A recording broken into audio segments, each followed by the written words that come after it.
किसान भाइयों, आप जानते हैं फरवरी और मार्च का महीना ज़्यादा गर्म हो जाता है।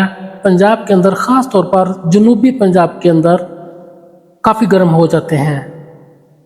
उस वक्त दाने की भराई का अमल भी चल रहा होता है और दर्जा हरारत भी 32-33 डिग्री सेंटीग्रेड के लगभग पहुंच जाता है।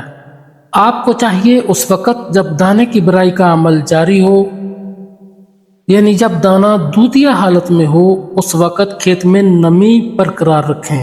अगर नमी नहीं है तो आपको पानी लगा देना चाहिए। जैसे ही आप पानी लगाएंगे तो बाहर का दर्जा हरारत अगर 33-34 डिग्री सेंटीग्रेड भी हुआ तो खेत के अंदर सिट्टों का जो दर्जा हरारत है वो 2 से 3 सेंटीग्रेड कम हो जाता है, यानी पौधा अपने आप को ठंडा महसूस करता है।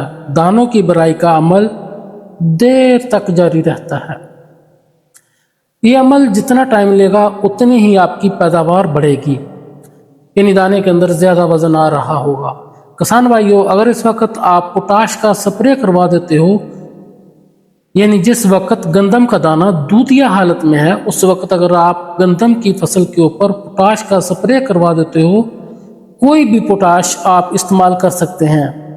पाउडर वाली पोटाश आपने इस्तेमाल करनी है 2 किलोग्राम फी एकड़ के हिसाब से।